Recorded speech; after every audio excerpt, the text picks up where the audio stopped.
meu nome é Paulo Otávio, todos me conhecem como PO, e esse aqui é o podcast da UBRAF. A UBRAF é a União Brasileira de Feiras e Eventos com Foco em Negócio, é uma associação, então, que congrega toda a cadeia de valor das empresas que organizam ou feiras ou congressos ou outros formatos de eventos nos quais são gerados negócios, né? Nós estamos fazendo esse podcast porque nós estamos, de alguma forma, iniciando o processo de comemoração dos 40 anos da UBRAF, que foi fundada em 1986. Então, durante o ano de 2026, nós estaremos comemorando 40 anos. E a intenção desse podcast, então, é conversar com as pessoas ou líderes do setor que fizeram esse setor ser a força que tem hoje através do trabalho e da dedicação deles. Nós vamos, então, selecionar diversas pessoas que participaram nesse processo de construção da UBRAF e, por consequência, do mercado de eventos aqui no Brasil. E hoje eu tenho a honra de ter aqui comigo o doutor Rafael, que é realmente uma das figuras fundamentais. Eu chego a dizer que é uma lenda do setor, tá? Eu assumo essa palavra porque realmente tudo que a gente escuta, eu que sou um novato do setor, entendeu? Eu escuto as histórias e tudo mais. Então, muito obrigado por ter aceito o nosso convite aqui. Eu vou ler, porque eu falei para o doutor Rafael, é tão grande o currículo que eu preciso dar uma lida. Mas, vamos dizer, formado pela FEA, com mestrado e doutorado, tanto em administração de empresas como em ciências sociais. Mineiro de Uberaba, que estudou em colégio marista com uma visão humana do mundo muito grande, né? Ele foi o terceiro presidente da UBRAF e aí ele teve a chance de ser, e a sorte e a competência de ser, até hoje, o presidente mais longevo que a UBRAF teve. O seu primeiro termo foi em 1992 e terminou em 2006. Então, uma década ou mais de uma década de dedicação à criação desse trabalho, que foram as feiras aqui no Brasil. Então, acho que é impossível a gente falar da palavra feira de negócio no Brasil sem mencionar ou sem ter alguma história do Dr. Rafael. Também foi o primeiro presidente da Academia Brasileira de Eventos, vice-presidente do São Paulo Convention and Visitors Bureau, vice-presidente do Sindiprom, membro do Contur, e a vida profissional dele, além de outras empresas, mas assim, a que nós estamos aqui focando, foi como CEO da Alcântara Machado, e ele foi, então, responsável pela, vamos dizer, pela venda que aconteceu entre Alcântara Machado, que sempre foi a líder histórica nesse mercado aqui no Brasil, para uma multinacional que viu a beleza que era o mercado brasileiro naquele período, e ele, então, fez essa transição de uma empresa familiar para uma empresa, vamos dizer, multinacional que comprou. Eu vou aqui voltar ao período que foi o início da UBRAF.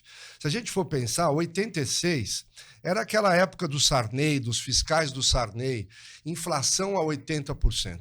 Então, eu imagino que esse período tenha sido um período mais complicado e conturbado, inclusive na associação. Mas vendo que o senhor assumiu o seu primeiro mandato em 92, 90 teve o Collor, o primeiro presidente eleito democraticamente que abriu o mercado. Fez o confisco, ficamos sem a poupança, tudo bem. Mas 92, eu imagino que o senhor já pegou aquele momento pré-Plano Real.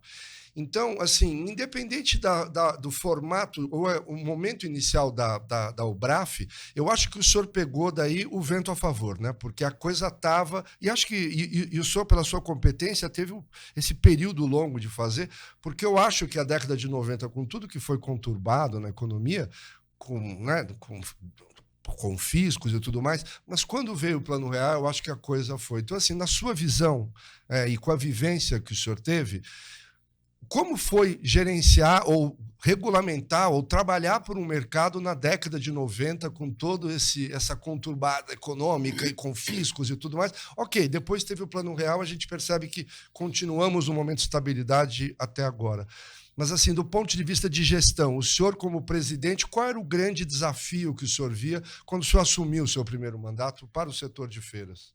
Na verdade, a UBRAF foi uma entidade criada em 86 e quem criou a UBRAF fui eu. Se você observar a ata de constituição, eu fui o presidente Da Assembleia de da Constituição. Assembleia, eu que convoquei os 19 participantes, eu que levei advogado já com o esboço do que a gente iria fazer. Com a minuta pronta. E, de certa forma, indicamos o presidente, porque, na verdade, eu queria ficar na parte de trás, não na parte da frente. E o presidente que foi indicado e que permaneceu, ele se reelegeu e fez uma boa administração. Na verdade, esses anos conturbados, o pessoal que trabalha na área de eventos, ele tem que ter uma visão de médio e longo prazo, porque você lança um evento e ele só amadurece 1 ano ou 2 anos depois. Terceira Às edição, vezes né? 3 Às vezes anos, né? Terceira edição. Não só na criação, mas na própria realização, porque você tem fatores exógenos e endógenos que te modifica.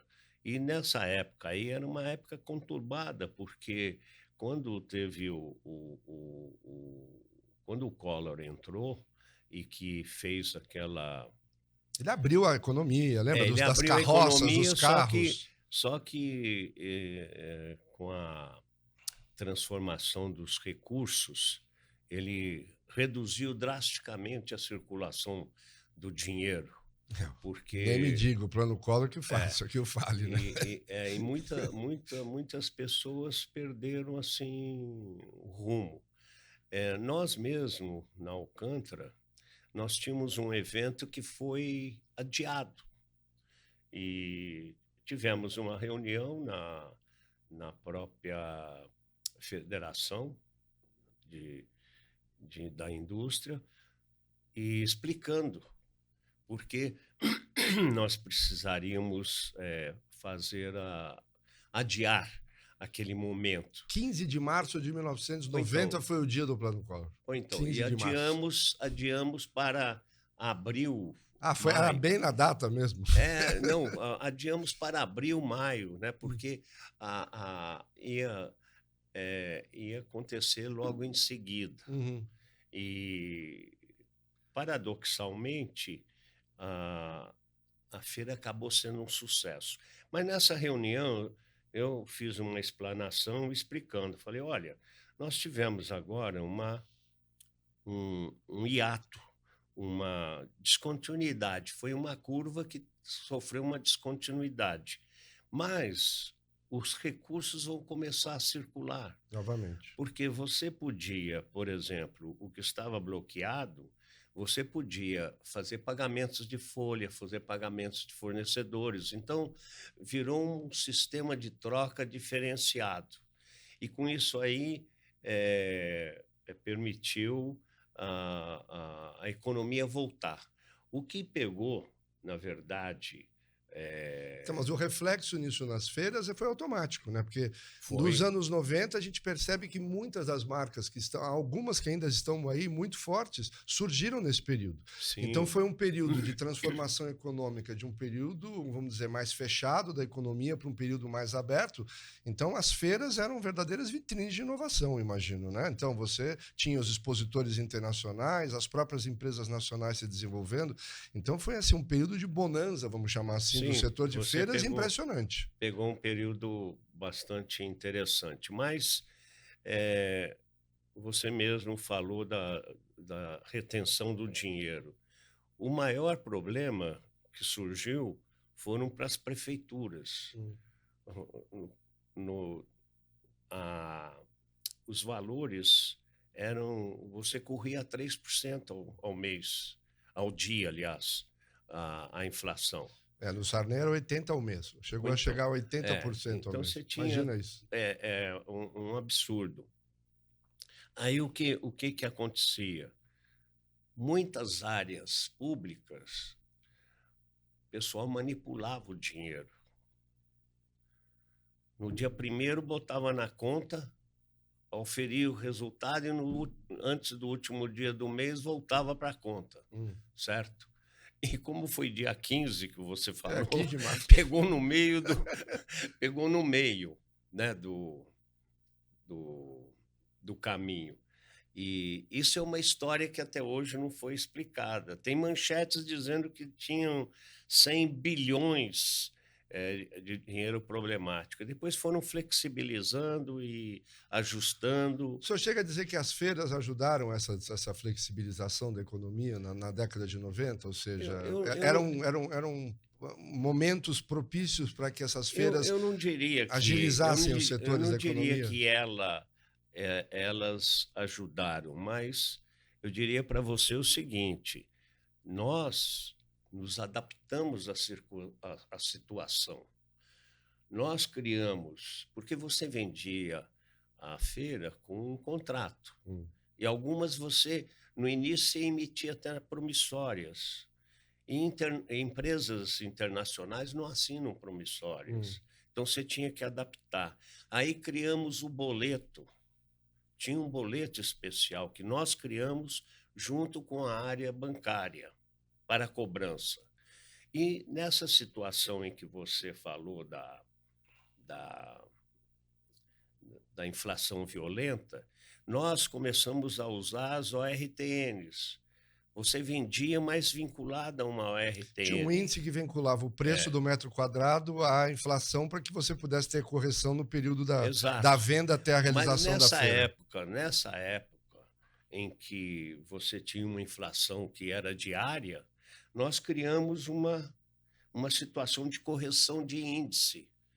Então, a pessoa recebia o boleto, mas ele ia à boca do caixa e o caixa fazia o cálculo. Então, todo dia alterava o valor, certo? Porque senão você não aguentaria fazer a feira lá na frente. O senhor chega a afirmar, então, que o grande desafio que o setor de feiras enfrentou nos anos 90 é um desafio econômico, Sim, porque era uma situação de claro. guerra, praticamente, E vamos você dizer. teve que se adaptar. E o setor foi resiliente para fazer isso, né? Claro, E claro. de todas as Quer feiras que dizer, não sei surgiram. se todos fizeram, mas Sim, assumimos que. na nossa empresa nós E o fizemos. senhor acha. E qual que foi a motivação que o senhor teve, então, para naquele momento, vamos dizer, final do período de economia mais fechada, achar que uma associação seria esse dínamo que estaria fazendo esse desenvolvimento? Qual foi a motivação que levou o senhor a agendar a assembleia que o senhor falou que o senhor convocou? Na verdade, existia uma burocracia muito forte para você fazer um evento. Você tinha que fazer um projeto, mandar para o Ministério da Indústria e Todas as Comércio, feiras eram aprovadas pelo tinha que ser governo. aprovado para você tocar a feira, mesmo aquelas que são sequenciais, você tinha sempre que fazer. Mesmo que fosse a feira bianual, anual, você tinha que Sim, aprovar de novo. todo ano você tinha que fazê-la. E aí criou-se uma associação Hum, em Brasília. hum. E o que imaginávamos é que seria uma associação chapa branca. Hum. E aí nós reagimos. Foi aí uma E reação do mercado, uma reação aí, dos empresários que estavam nesse mercado. convoquei as empresas mais atuantes e constituímos E o a senhor chegou a Ubraf. falar no número 19, porque esse era o número de empresas que o senhor viu que naquele momento estavam aptas a participar de uma Era os que eu associação. consegui por É o que telefone, chamou. então, que eu conseguia regimentar Não, mas 19 já é um bom número, porque Sim, começa uma claro, associação, às vezes até com 19, claro, claro. 19 membros fundadores já é. É que tinha também pessoal de montagem, Ah, né? tá. Então já Existiam, tinha a representação da tinha cadeia uma ali. representação, né? Então me conta um fato marcante nessa época, ou dessa reunião aí que o senhor lembra, assim. Não, eu acho que a reunião foi pacífica, porque todos Todos estavam imbuídos de um espírito. imbuído de se criar associação, porque uma coisa é a empresa Hum. atuar e falar, outra coisa é a associação falar. Mas tinha membros fora de São Paulo, por exemplo, ou eram todos paulistas? Desses Não, 19? tinha gente do Tinha Rio, gente do Rio? tinha. Ele já tinha uma, vamos dizer, se não Sim, totalmente nacional, mas já era com uma perspectiva de ser nacional. porque o eixo de feiras era mais São Paulo e Rio, né?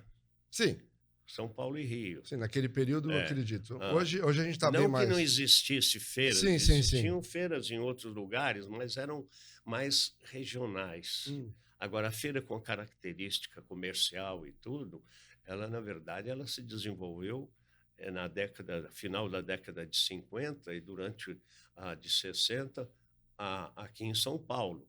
E aí se proliferou para todos os locais, né? Então, eu sou quando eu estava presidente no seu primeiro mandato de 92 a 94. Em 94 a gente teve o Plano Real, em julho. O ministro da Economia, Fernando Henrique Cardoso, e o presidente da República, Itamar Franco. Duas pessoas que eu acho que fizeram muito bem para o Brasil, né? Porque o Plano Real está aí até hoje, o Itamar, infelizmente, não está, mas as memórias de presidente mineiro foram sempre muito boas. O senhor lembra, então, né? Pós-Plano Real, teve vamos dizer, a desregulamentação e a privatização da economia.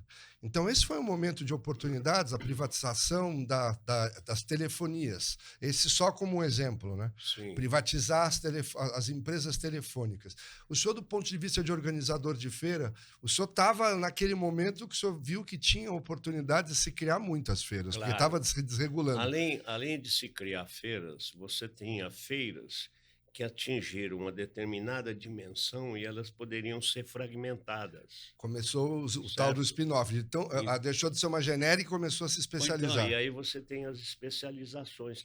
Cita um exemplo. Que é hoje o que o mercado quer. Sim, hoje estamos aí, né? O mercado quer. Mas cita um exemplo que o senhor lembra lá. O senhor lembra de algo? Não tinha uma empresa, uma feira de telecom, por exemplo, de telecomunicações. Surgiu após essa privatização, com certeza. Sim. Né? Mas eu posso te dar um exemplo. Nós tínhamos uma feira que era eletromecânica. A eletromecânica ela se dividiu primeiro em elétrica e depois mecânica, depois em equipamentos, sabe? Então você... Aí surgiu a FIE, surgiu a FEIMAF. Então você foi fazendo a decomposição. A mesma coisa na área da indústria têxtil, né? Você tinha de moda, tinha a de produção. De produção, de máquinas e tecidos. E no meio do caminho surgiu os produtos chineses, que aí criou um reboliço que não foi tamanho. Esse é outro capítulo da economia mundial. É outro capítulo para ser Então, mas essa é a beleza desse setor, né? Você pode analisar a história de uma feira e fazer o paralelo com a economia daquele país, daquela região. Uma feira, ela só tem que ser pensada dentro da conjuntura econômica em que você está vivendo, porque você pode ter leis que barram a vinda de produtos e aí você tem que nacionalizar. Então você cria a possibilidade de joint venture, de empresas externas com empresas brasileiras. O que é positivo. Né? Por quê? Porque o setor de feiras, eu costumo dizer, a feira não é um encontro do comprador e do fornecedor. Nós temos mais de 50 segmentos que vivem em função da estrutura de um evento. Sim. A própria Obraf tem aquela... Sim, a pizza, né? A famosa pizza. A rosácea lá. Eu chamo de pizza. A pizza que mostra a influência. Uhum. Agora, é lógico que você vai estar inserido no contexto econômico. Eu mesmo participei de feiras em que a situação... Porque o feirante, ele é um otimista por natureza. Vende vento, né? A gente vende vento.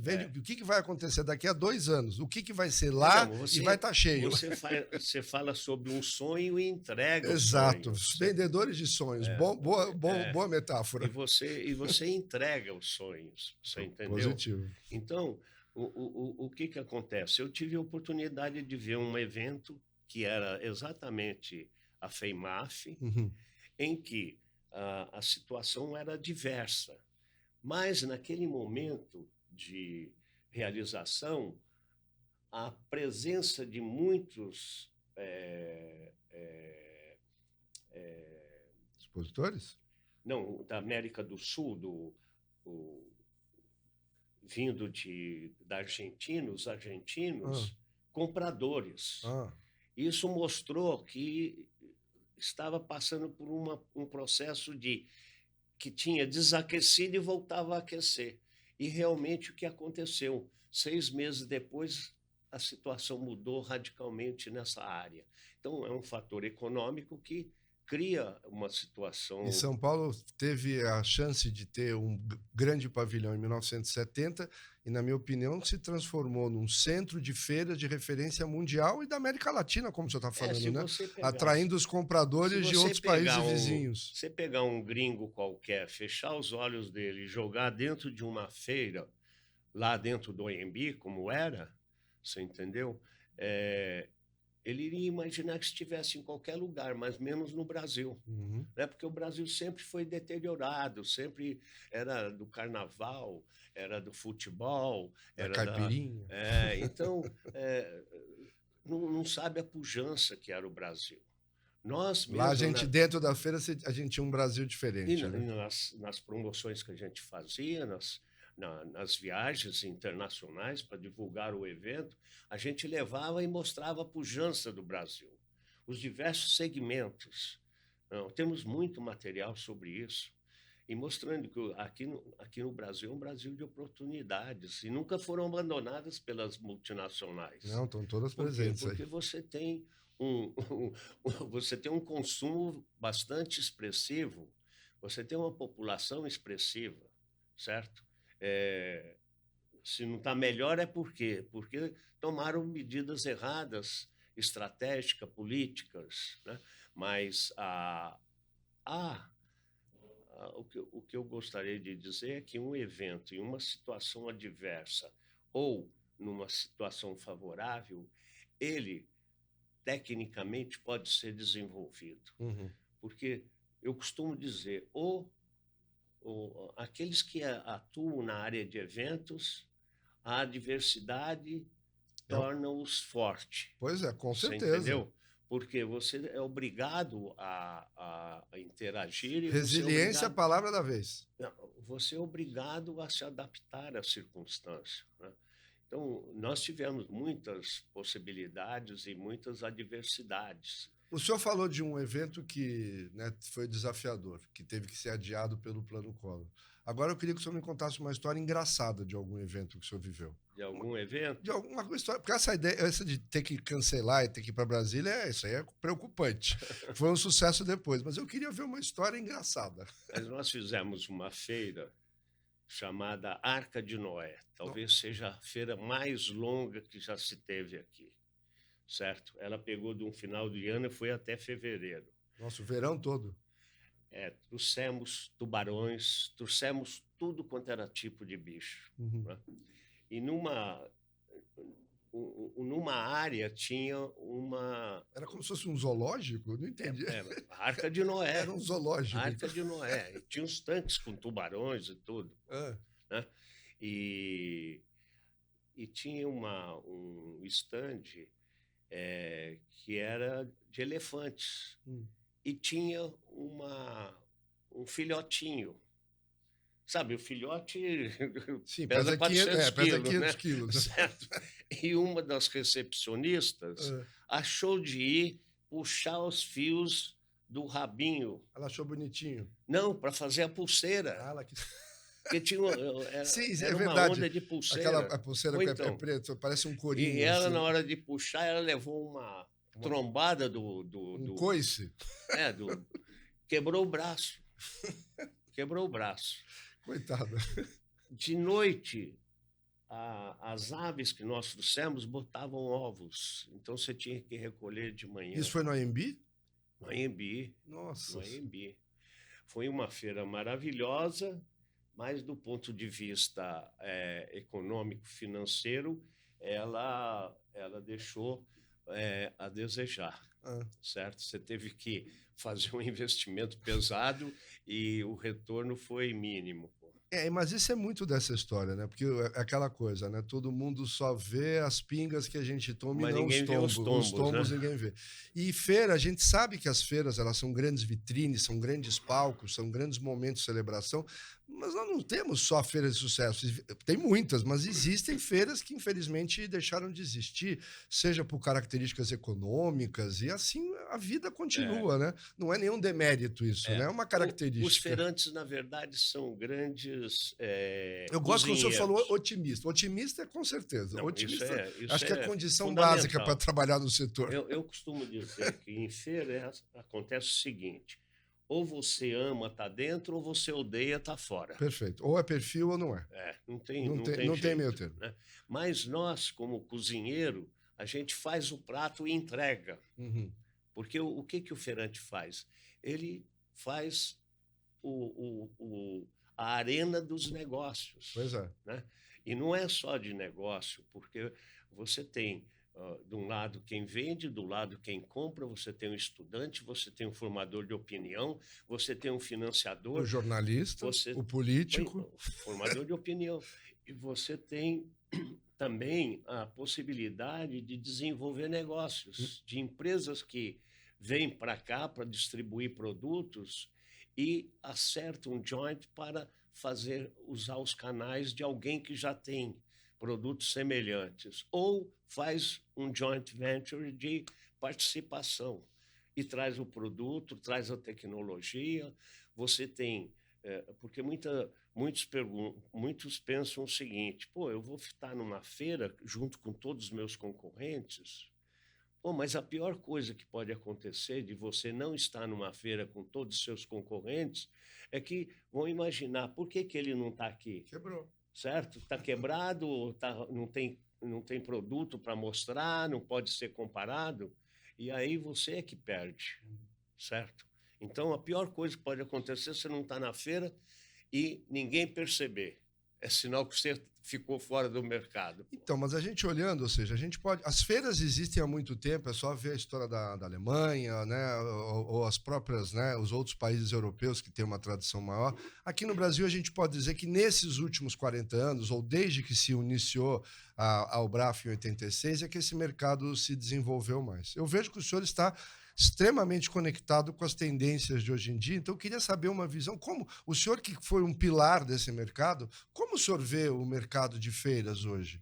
Quais são coisas que o senhor, quando na sua análise você olha para uma feira ou para um comentário e fala, nossa, isso... Qual é a sua visão que você tem hoje do mercado de feiras hoje, que continua muito forte, né? Pelos números da Albraf, a gente está monitorando, só na cidade de São Paulo, são 1.200 eventos, na média, acima de 1.000 participantes, com foco na geração de negócios, e uma média de 250 feiras de negócio em São Paulo, nas 7 venues que são associadas ao BRAF. Então, é um mercado extremamente pujante, né? Extremamente pujante, mas, de novo, esse mercado cresce para cá e cresce para lá, e o senhor que tem essa visão, o que o senhor acha? Como o senhor vê o mercado hoje? Eu diria que o mercado hoje você poderia considerá-lo, fazendo uma análise não de muito distante, mas de curto prazo, de 5 anos, vamos colocar 5 anos, é, é um mercado explosivo no momento. E isso se deve a uma situação que nos afetou em 20, 21, 22 e se estendeu até 26, que foi o socorro para as empresas. Porque com a pandemia, ou as empresas estavam fora do ringue ou estavam na lona. Quem que aguenta ficar 2 anos sem faturar, né? Exatamente. Por Ou quê? quem aguentou? Porque fizeram, eu diria que foi uma miopia das autoridades, porque você poderia ter o evento, você tinha todas as condições de segurança, você poderia abrir o evento com todo o sistema de segurança, que hoje até é questionado. Então, mas naquela época infeliz e triste da pandemia, os shopping centers estavam abertos, as fábricas estavam abertas, o transporte público estava aberto, o metrô estava aberto. E as feiras não funcionavam porque se dizia que nas feiras tinha aglomeração.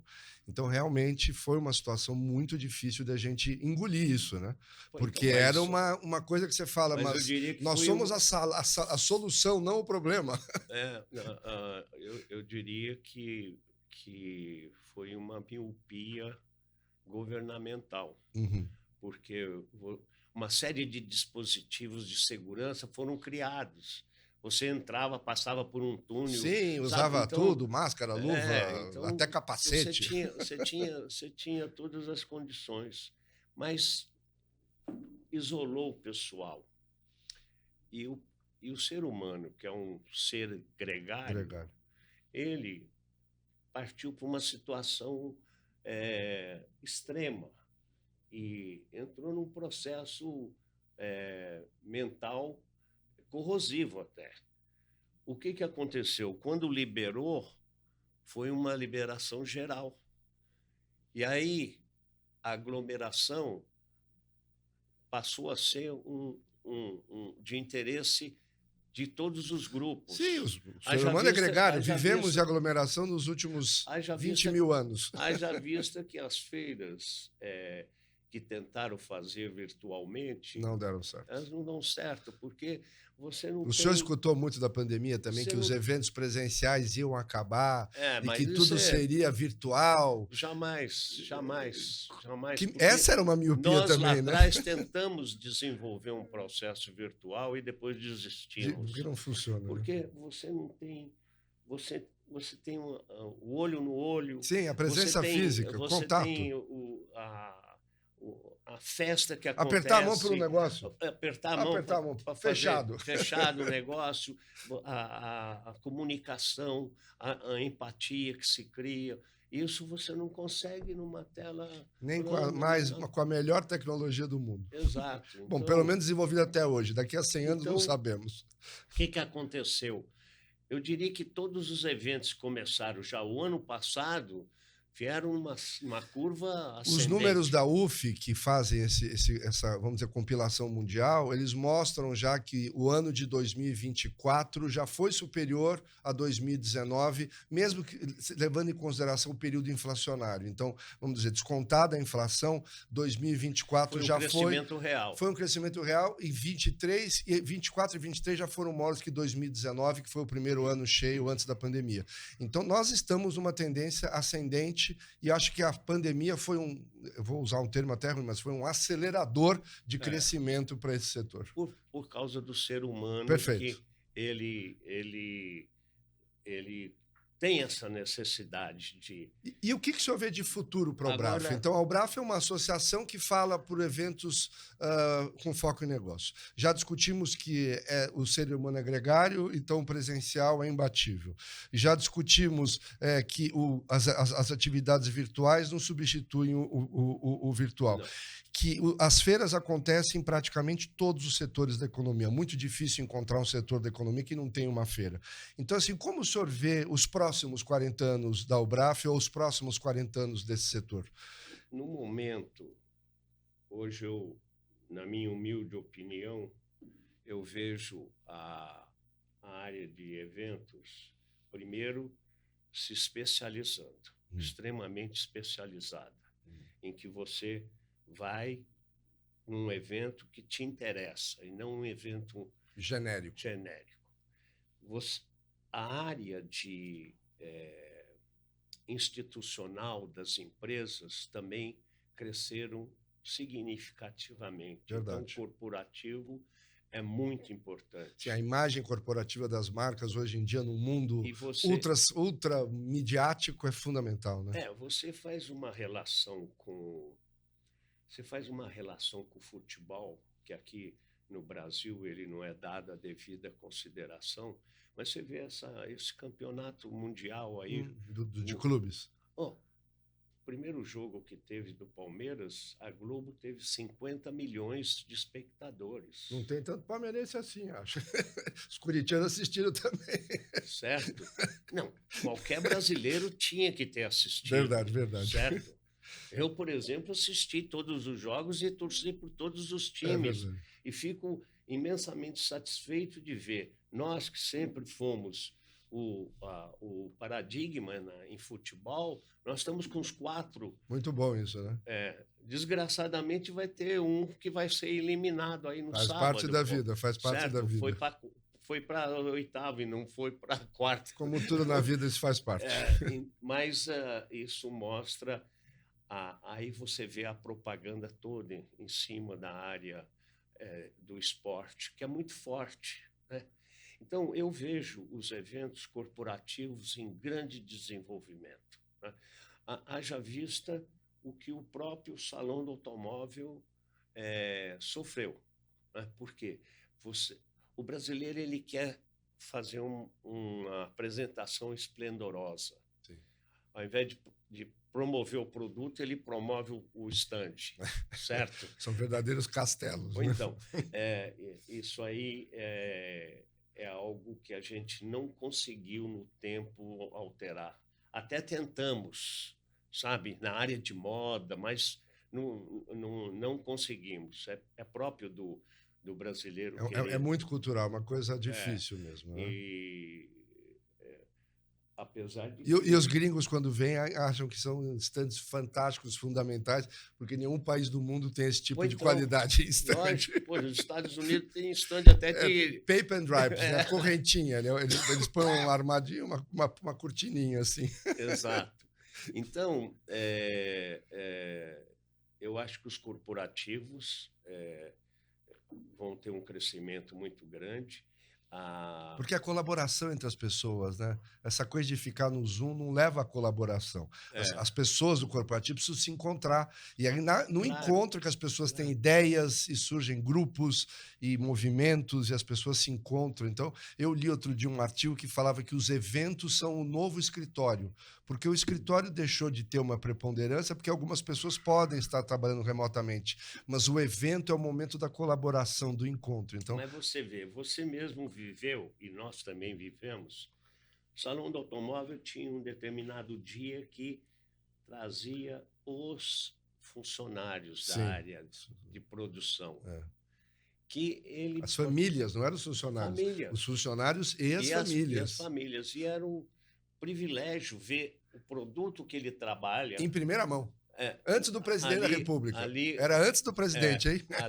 Ali sendo apresentado, né? Então, é um grau de satisfação muito grande, né? E eu diria hoje que a tendência é cada vez você trabalhar menos. Menos, eu digo, tempo. Certo? Mais eficiência. Mais você eficiência. Segmentação e eficiência. Eficiência. A tecnologia está trazendo modificações expressivas nessa área. E vai sobrar mais tempo. Aí eu diria dá para fazer mais feiras de outros setores. Aí eu diria para você que aí você entra com a área de eventos e a área de entretenimento. Só acho que vai ter uma mistura entre o B2B e o B2C. A área de entretenimento também tem uma pujança muito grande. Muito grande. Aqui no Brasil a gente vê esses shows que se apresentam aí, como você mobiliza as pessoas. Base e não é de só fãs, né? E não é só da região, você mobiliza do país. Né? Eu, no dia que teve o show, aquele show na praia de Copacabana, a Lady Gaga, eu estava em São Paulo, e São Paulo é um hub aéreo, né? Então eu fui pegar o voo e notei que tinha muitos mexicanos, todos com a camisa da Lady Gaga, vindo do Rio de Janeiro e pegando o seu avião para retornar para o seu país. Então essa coisa de mobilização de fãs, ela transcende fronteiras, né? Transcende fronteiras. Juntou 2 milhões de pessoas. Pois é, então. Pois é. É um negócio absurdo. Pois é. Então, a área de entretenimento é uma área também que vai desenvolver, já está desenvolvida, mas a tendência é cada vez mais. Por quê? Porque você vai ter tempo, você vai trabalhar menos, possivelmente já se discute de trabalhar 4 dias, certo? E aí o turismo, o lazer, o entretenimento, tudo isso vai ter um desenvolvimento. Turismo, a área de lazer, a área de eventos, entretenimento, isso tudo, logicamente, vai ter um propulsor para o senhor é extremamente continuamos otimistas, certo? Mas, vai ter que ser, né? A gente tem que ser otimista, porque qualquer realizador de evento, ele tem que ter esse aspecto. Porque ele imagina e como fazê-lo. Como Eu acho que é criar, capacidade de argumentação e capacidade de convencimento. Tem que convencer as pessoas, como né? criar conteúdo para que satisfaça. Perfeito. Tem que saber decodificar o que é tendência. Exato. Essa é fundamental também. Então você tem que ter conteúdo. E assim, olhando para esses 40 anos, que conselho o senhor daria para os próximos dirigentes da Ubraf? O que o senhor faria? Porque a Ubraf, de novo, nós estamos hoje representando a cadeia de valor vamos dizer, feiras, congresso e corporativo também incluo nessa, porque geram negócios, né? Acontece. Mas vamos dizer, os eventos são mais amplos que isso, né? Eu uso sempre assim, eu vou só manter na palavra C: casamento, carnaval e congresso, né? Só na palavra C são 3 eventos e são 3 eventos completamente distintos. O senhor acha que a Ubraf deveria se expandir, teoricamente, para poder representar outros formatos de evento, além do foco de negócios? Ou o senhor acha que a Ubraf deveria se especializar cada vez mais na representação de eventos com foco na geração de negócios? Olha, voltando lá ao passado, quando criamos a Ubraf, eu e mais 18 participantes, né? Acho que é essa quantidade mesmo. Precisa pegar tá lá e contar. Nós tínhamos a ideia de ter uma representação, não individual, mas coletiva. Cheguei a sonhar de ter outras associações, né? Trazer um pessoal. Se unir a outras associações. Exato. Condensar mais o setor em uma representatividade mais relevante. Fazer um guarda-chuva. Um guarda-chuva. Mas, logo em seguida, quando saiu a Constituinte, nós criamos o sindicato. 88, precisava do sindicato. Eu só fui presidente e vice-presidente. Eu fui o primeiro presidente do sindicato e criei o sindicato dos funcionários. E elegi o primeiro presidente do sindicato de funcionários, que era um funcionário, certo?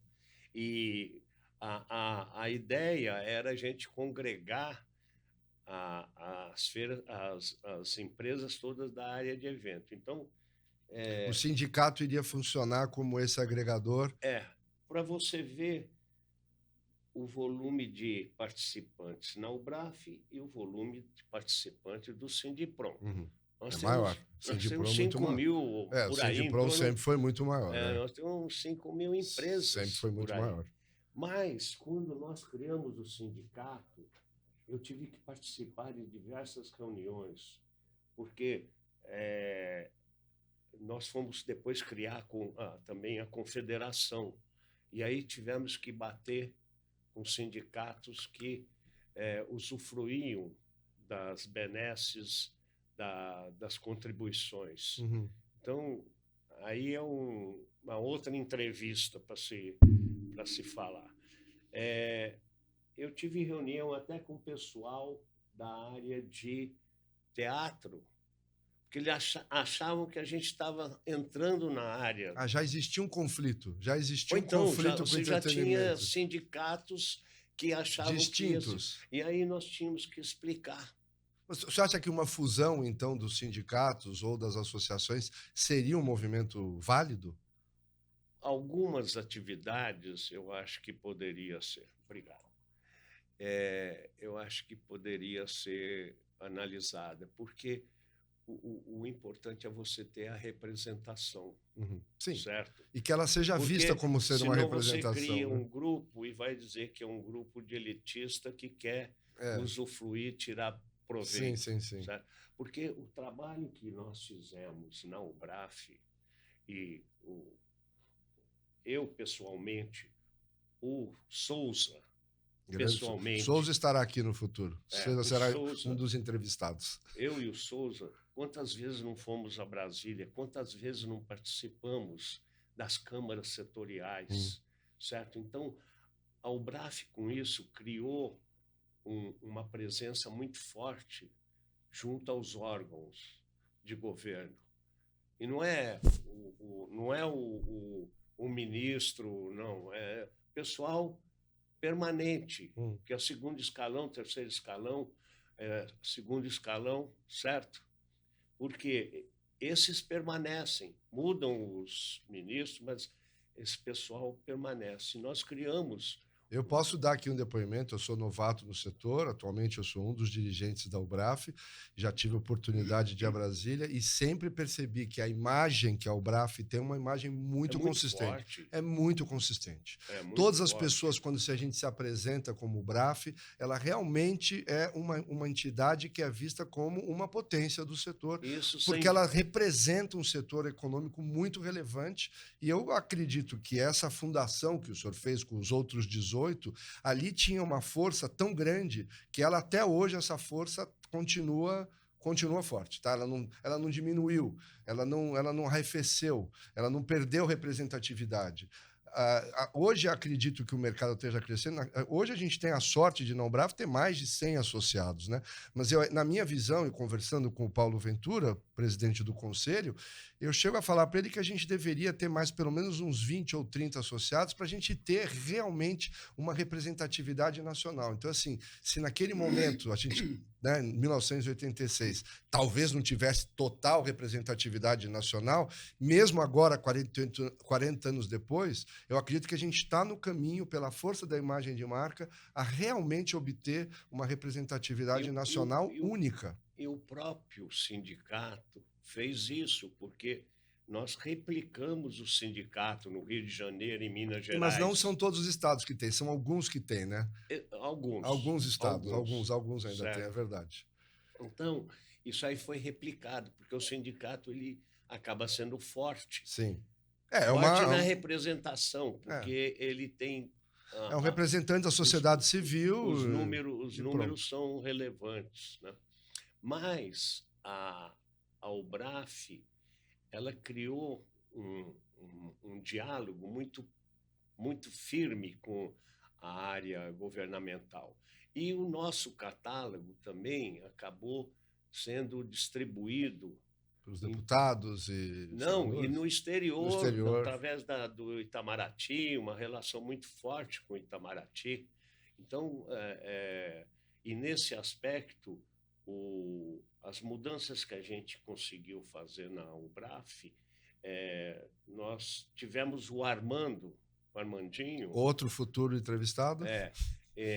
Em que ele fez um trabalho persistente em relação a esse relacionamento com a área pública. A área governamental. Sabe? Governamental. Independente da matiz política, certo? Exato, independente. Exato. E com a entrega dos calendários, então, calendário físico, calendário virtual, certo? Porque era restrito aos organizadores da UBRAF, certo? Mas o Ministério do Turismo ele realiza uma série de outros eventos que ele coloca num calendário do governo brasileiro, vamos chamar assim. Exato. Porque você tem uma área religiosa muito forte, você tem uma área de agronegócio fortíssimo, muito forte. Fortíssimo. Né? Eu mesmo, um diretor disse, não, mas a gente, nessa feira, a gente não tem muito resultado financeiro. Eu falei, mas quem exporta 2 bilhões, na época era 2 bilhões, agora já está em... Sei lá, mais de 100, 150. Sei lá quantos bilhões, né? Você não pode deixar de fora. A mesma coisa quando abrimos uma filial no Nordeste, em Recife, fizemos as primeiras feiras lá no Secom, Centro de Convenções. Como fizemos a primeira feira, as primeiras feiras foram no Rio de Janeiro, fomos nós que fizemos também. Então, o Nordeste é um mercado pujante, certo? E Recife, a gente escolheu Recife porque Recife... Sim, Recife é um centro logístico, né, operacional da região Nordeste. Mas você tem também força lá no Ceará. Sim. Né? Então, a BRAF chegou a pagar um arquiteto para estudar uma área de eventos em Belo Horizonte. Nós pagamos. Hoje temos o Expo Minas, nosso associado lá, e é uma cidade fortíssima para o setor de eventos também. Então, mas o senhor não me deu o conselho que o senhor ia dar para os dirigentes. Qual seria o conselho que o senhor daria para os dirigentes, os futuros dirigentes da UBRAF? Continuem loucos. Certo? Otimista tem que ser, já é característica, ponto. Mas continua louco. Eu diria para você o seguinte, fazer um evento é como se você fosse picado por uma mosca azul e você não consegue mais se separar disso. Eu sou testemunha disso. Você não tem dia, você não tem hora, certo? Você está a 100 por hora no tratamento do evento. E o que eu digo? Eu sempre disse, uma pessoa entra numa empresa, aí está num departamento, ela se especializa naquele departamento e talvez morra no departamento, ou ela é jogada para um outro departamento, certo? Ou ela está na área de finanças, ou ela está na área de comercial, está na área de produção, mas o mundo dele fica restrito, né? Eu diria que até você sofre de uma endogenia ali, né? E essa pessoa no evento não conseguiria trabalhar. O evento não, o evento é assim, você planeja, você começa o evento, você tem a realização do evento e você tem o pós-evento. Então, você tem a satisfação de ter sonhado, você tem a satisfação desse sonho ter se realizado e, de preferência, você tem a análise dizendo que o sonho foi delicioso. Perfeito. E não uma catástrofe, certo? Isso terminou nesse evento. O ano que vem você vai repetir o evento, é tudo... Não, mas eu, por exemplo, quando eu trabalhava também fazendo feiras, o meu café da manhã era sobre petróleo, aí eu almoçava construção civil, à tarde eu falava sobre caminhões e à noite tinha um coquetel sobre máquinas. Então, assim, a diversidade, além do que o senhor falou, desse caminho do evento, existe a possibilidade de você estar falando de diversos temas, porque todos os eventos abordam temas diferentes. Você pode dar uma entrevista e discutir questões econômicas. Perfeito. Porque você tem a vivência de vários setores. Certo? Tem setor que está penando e tem setor que está pujante. Eu falo assim, ó, eu me formei em administração de empresa, mas se tivessem me perguntado, quando eu me formei em administração de empresa, se eu iria trabalhar com eventos, a minha resposta para mim teria sido não, porque eu não tinha vivência, não tinha experiência. Mas depois que a mosquinha do evento mordeu, aí fica difícil sair, né? Doutor Rafael, eu queria agradecer a sua presença. Para mim foi uma honra, porque o senhor realmente é uma lenda nesse setor. O trabalho que o senhor fez é o trabalho que continua até hoje, aí, de tão bem feito que foi. Os seus herdeiros, que eu vou te falar, que são as pessoas que o senhor treinou, continuam por aí, e eles já treinaram uma ou duas gerações. Eu devo ser a 4ª geração que estou sendo treinado por aí, mas o fundamento... Sem falsa modéstia, eu sou uma pessoa querida no segmento. Com certeza. Sabe? Porque o senhor foi, a gente, quando fez a lista de quem deveria ser o primeiro, o senhor foi o primeiro que a gente selecionou por causa dessa sua fala, que não é uma mentira, é uma pura verdade. Eu, por exemplo, eu não falei aqui, mas nós criamos na UBRAF um diretor executivo, um presidente executivo, que foi a função que o Armando exerceu, e com isso aí ele ganhou um cartão para se apresentar, porque o brasileiro ele gosta de instituições. De instituições e não sabe que o hábito não faz o fraco, certo? Mas é cultural.